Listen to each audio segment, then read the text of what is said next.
we're going into the hello version control exercise. Let's check it out. All right. So in this exercise, you will see some learning objectives, basically just getting familiar with the version control process and tools. You'll see some instructions, some numbered instructions, some steps that we'll be taking. If you follow along with me, we will be doing these instructions, but here you have like a written set of instructions. So if you needed to like work ahead or catch up or follow along or do this later, you can always come back to these instructions. At some point, we're going to be using some example markdown code. So you'll see this code block here is ready for you to copy and paste when the time is right. And that's about it for this exercise. What we're going to be doing is creating a new repository on GitHub. So you might want to like log into GitHub if you're not logged in. We'll log into GitHub, we'll create a new repository. We'll use GitHub desktop software to download that repository onto our computer so we can start doing some work locally. After we've downloaded the repository locally, we'll open up that repository's files using our text editor so we can start editing the files and creating new files. We'll edit the README file. We'll talk more about what a README file is about. We'll edit and save the file, and then we'll use GitHub desktop software to make a commit or save that named version of our work that we can roll back to. At that time, our work will only be reflected locally. So the final step in this process will be for us to push our work back up to GitHub. And that's the last step in this exercise that we're about to go into. So that's like a high level overview of our objectives and what we're about to get into. For this exercise, I would like for us to start on GitHub. So take a moment to navigate to github.com. So the first step in our exercise is for us to create a new repository, and we're going to give it a name. You could give it a name like my first repo. It really doesn't matter, but we'll give it a name. Okay. So in order to create a repository on GitHub from any page on GitHub, we'll use the plus icon at the top right to create a new repository. So to create a new repository, we'll use the plus sign icon at the top right and click New Repository.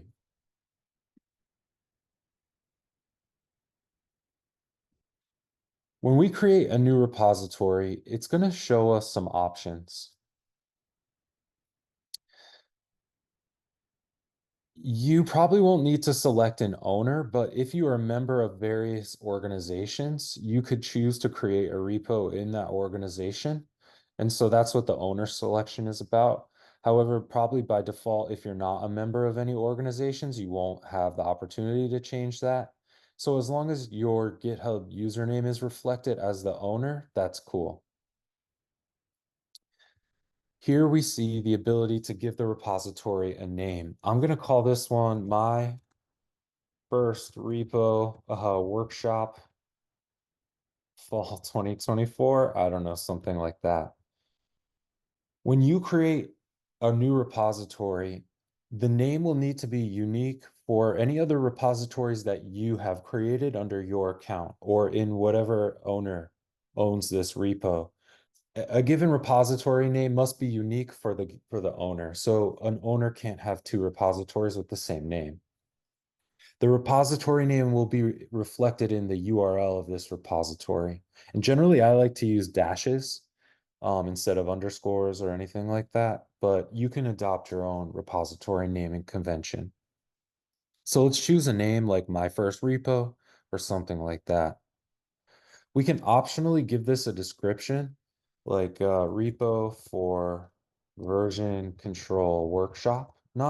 It's not necessary, but it might not hurt to give some context about what this repository is about. A repository is like a coding project, and it really just is comprised of a number of folders and files. So when I say repo or repository, it's just like a coding project with some folders and files. Anyway, let's keep moving. Giving this repo a name, optionally a description. Now we choose whether it's public or private. It's good to default to public, especially for open source projects. But if you are working on a private project and you have some security or privacy concerns, you could always create that repo privately.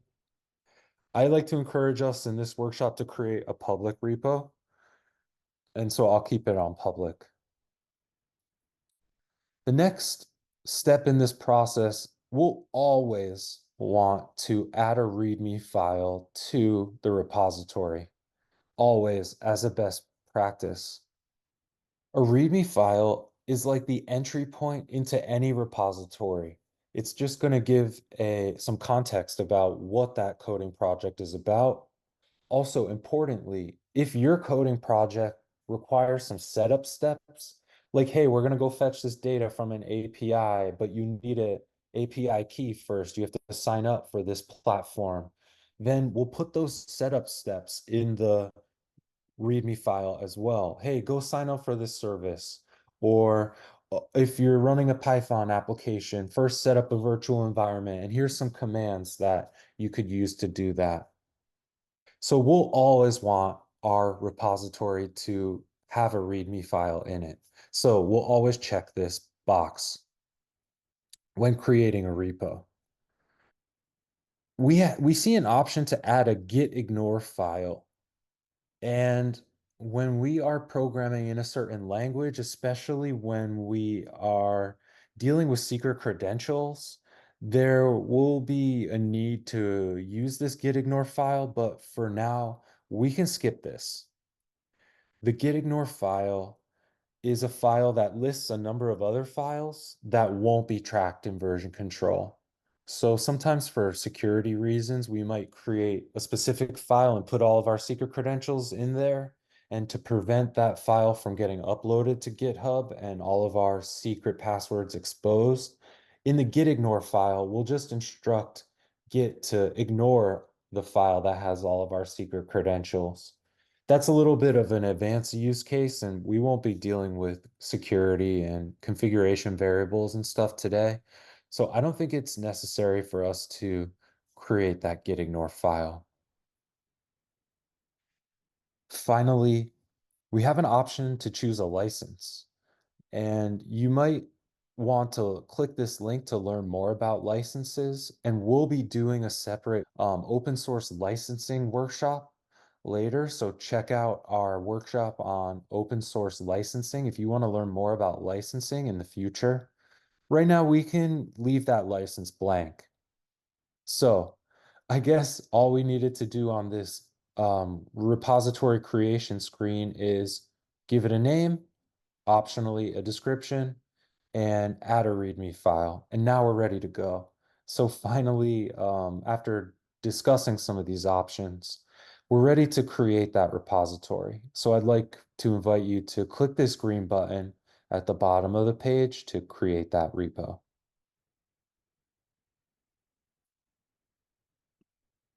So here we're looking at the repository's homepage on GitHub. And by default, we see the contents of the README file. So GitHub created an example README file with some bare bones content. And what we see when we look at the repository homepage on GitHub is it automatically displays the content of that README file. That's the important role of the README as like the entry point into our repository. I think we completed our first objective. Let's go check back on the exercise. We created a repo. Awesome. Next step is for us to download this repository onto our computer. For this step, we're going to use the GitHub desktop software. So before we do this, I'd like to invite everyone to just open up GitHub Desktop software.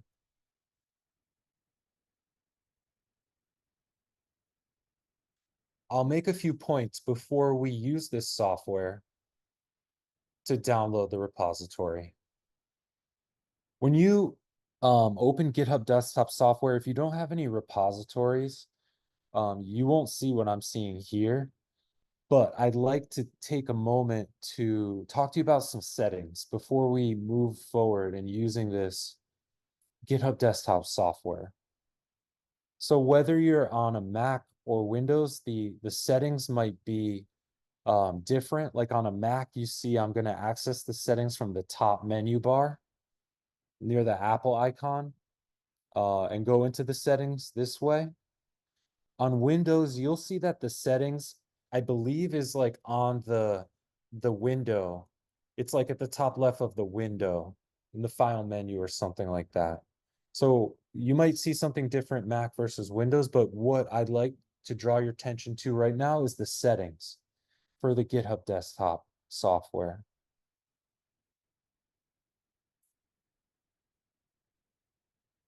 You will need to log in with your GitHub account if you haven't yet done so. So especially if you just downloaded GitHub Desktop software, you might need to go to the settings under accounts and just like log in. This is going to associate your GitHub account with your local GitHub Desktop software. And it's also going to allow us to push and pull files from GitHub. The other setting here in the GitHub Desktop settings is related to integrations. So here's where you could choose your favorite text editor. Here I have VS Code and your terminal application. So like on Mac, we'll be using the terminal. We won't be doing any command line commands today in this workshop, but in general, you might want to choose your favorite terminal application just to make the integrations help you out, like to automatically open a repository in the terminal or something like that. So in our local development tools workshop, I encourage Windows users to download the Git Bash command line tool and choose Git Bash as their default shell. But anyway, I just wanted to give folks a heads up about these settings, especially the need to log in with your GitHub account. All right, so we're going to use GitHub Desktop, which is a Git client. We're going to use it to download this repository onto the desktop. So let's do it.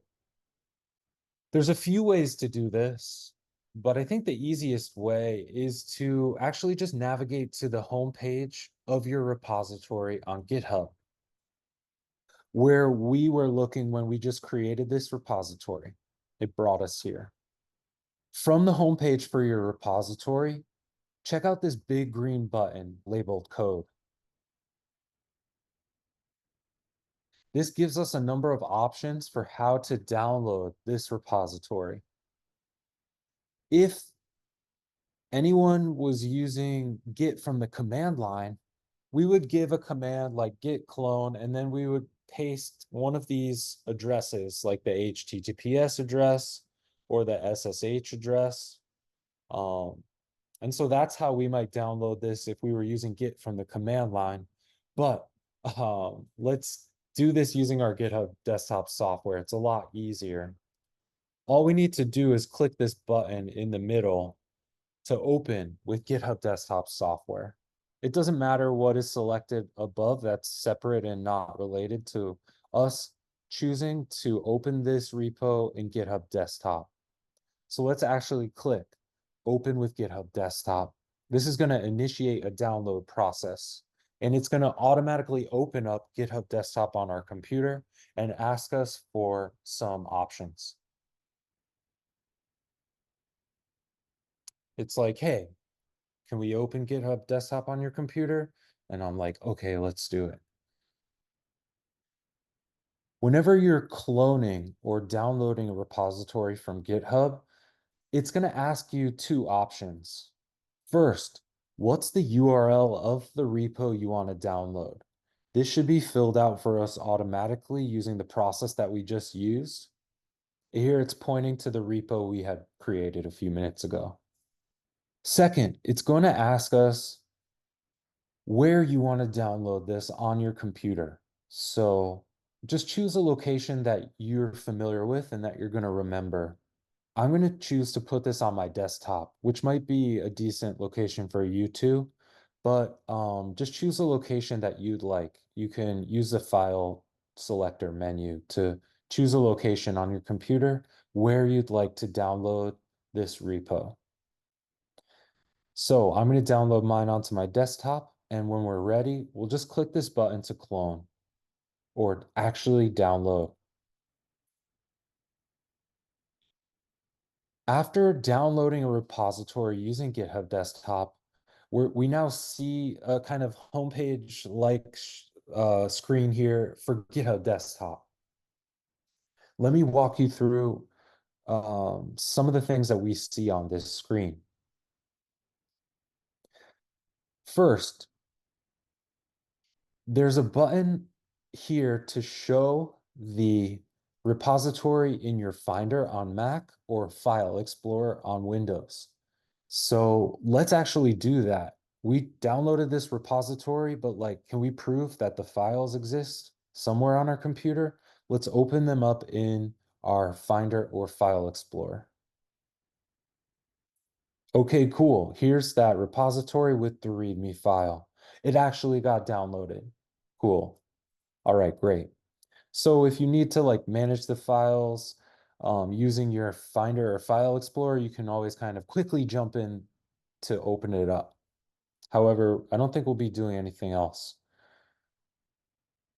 using the File Explorer, so we can X out of it. What we will be doing is opening this repository with our text editor. That's our next goal. And it turns out that as long as you've configured through the settings that we were taking a look at a few minutes ago, as long as you've selected your text editor of choice in the settings, then it's going to provide a button for you to easily open up this repository in your text editor of choice. And that's the next step for us. So let's do it. I'm going to open this in VS Code.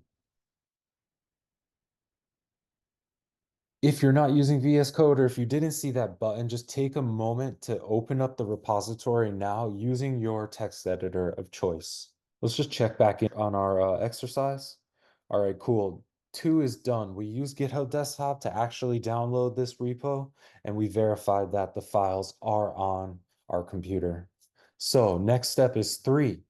Open this repository in the text editor, which we actually just did as well, using some of those like shortcut buttons. So I like GitHub Desktop because it gives you a lot of like shortcuts to doing the things that you'll need to do.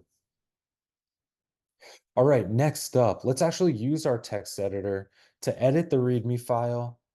We'll use some content below. So I'd like to encourage folks to copy this code block from our exercise description, or you can just write some text on your own. So what we're going to do now is we're going to use our text editor to edit the README file, and then maybe using this content or some different content, and we're going to save it. This is like the process of us creating some new code or something, writing a new script of code.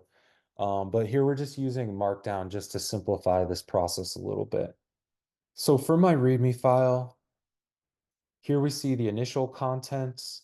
This is Markdown. So I'm just going to paste some of this content here into the README file.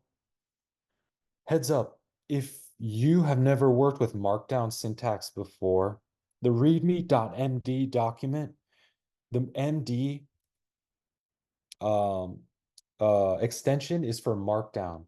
And so if you would like to learn more about Markdown, you could check out this Markdown guide that's linked to in the code that I'm providing. So if you're wondering what's going on with like a list like this or this hyperlink syntax, check out the Markdown guide to learn more.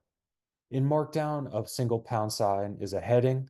And so when we look at this document, on GitHub, we'll see that like it's going to display this as large text. It's going to display this as like a bulleted list, and it's going to display this markdown link as a clickable hyperlink. But more about Markdown if you check out the Markdown guide later. Whether you're using that example Markdown that I created and shared with you and you copy and paste it from the exercise description, or whether you just like to write some text in here, like, hey, this is a new line in the README file. Just write some text and update this file in some trivial way.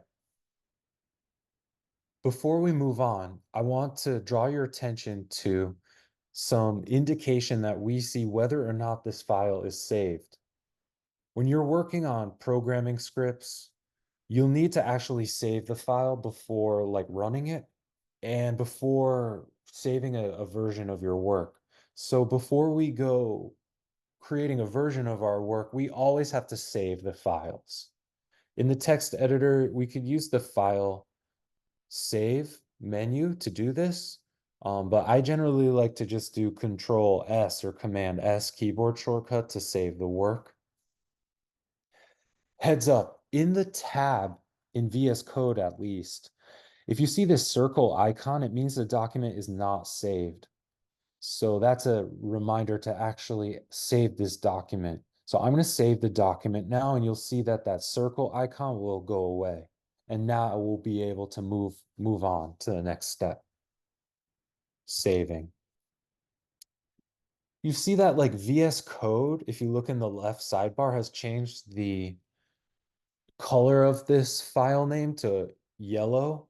It's trying to like do some kind of version control related stuff. The yellow means this file has been edited, but we're not going to use we're not going to use VS Code for any version control operations. We're just going to use GitHub Desktop. So for our next step, let's go to GitHub Desktop software. The next thing we're going to do is use GitHub Desktop to make a commit or save a new named version of our code. Generally, if you're coding, for example, in like Python or R or something, you want to make sure your code works first before making a commit or creating this version, doing what we're about to do. The word commit just means saving a new name version. And you could think of it as if, like, once you reach a milestone in your code and it works as expected, then we'll make a commit. Once you're sure about the code, make a commit. In an analogy, in a relationship, once you're sure about your relationship, then you're committed, something like that. So that's how you could think about this weird commit terminology. But we're ready to actually save a version of our work after saving the files. Now, when we look at GitHub Desktop, we see that it's tracking all of the changes. If we made any edits, we would see those lines in red. Any new lines we see are highlighted here in green. So GitHub Desktop is understanding what parts of the file have changed, and it's displaying those changes here for us so we could give a final review process and make sure that everything looks good. Once everything looks good, now we're going to actually make a commit, and we'll do so using this form at the bottom left. We will need to give some kind of commit message every time we make a commit. And so in this part of the form, that's where we will create that message. In our commit message, we're going to want to explain what we're doing and or why. So here we are just modifying the README. Something like that could be a reasonable commit message here. Finally, to make this commit, we'll click the button to commit to main, and that's going to actually save a new named version of our repository. So I'm going to now click this button at the form on the bottom left to make a commit. You'll see that those changes that we were just looking at are like no longer visible here. On the top left in the sidebar in GitHub Desktop, if we go to the History tab, then we see a list of all of these versions, and we can always view the state of our repository at any given time in its history. So we had the initial commit, the code we created on GitHub, and we see what was involved there. This commit that we just created just added some lines to that file. Okay, cool. We've completed this process of creating a commit, and locally, when we look at our work in the text editor, it shows us the most recent version of our repository. However, if we go take a look back on GitHub, it doesn't yet reflect the updated version of our repository. This is because when we're using GitHub desktop software to make a commit, that's getting done locally on our computer only until we push our work up to GitHub. So for the final step in this exercise, we're going to push our work up to GitHub. And after doing so, we'll see that our repository on GitHub will finally reflect all of those changes that we made locally. So let's do it. Back in GitHub desktop software, after you've made a commit, it's prompting you to push it up. So here, this button at the top is like, hey, go push. And this blue button here is saying, hey, go push. Push just means upload to GitHub. Here you're seeing a weird term like origin, push to origin. What is origin about? Origin is just referring to your repository on GitHub. So basically, push to origin just means upload your code to your GitHub repository. You could do this after every commit or after every few commits, but generally you want to do it to get all of your work saved on GitHub. So let's do it. I'm going to push either one of these buttons to upload the code.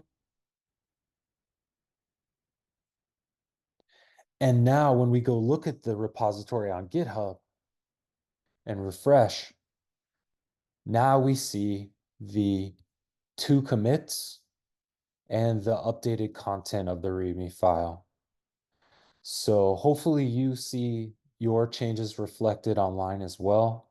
And heads up, on GitHub, there's this clock icon under the green button where we could look to see all the versions, the version history using this clock icon with the commits button. And so here we see a version history similar to the history tab that we were looking at in GitHub Desktop. Nice. We're starting to follow a version controlled workflow. So let's do another commit just to practice this process again. Let's go back to the text editor. You could maybe update this README file some more. Here I'm just creating some more content in here, more updates, maybe removing a line or something like that, making some edits. All right, after saving the changes, now back in GitHub Desktop, it reflects the changes. So in order to make another commit, we'll just repeat the process. Fill out the form in the bottom left, like some more updates will be my commit message. And then click to create the commit. And finally click to upload our code up to GitHub. So now on GitHub, we see the updated content.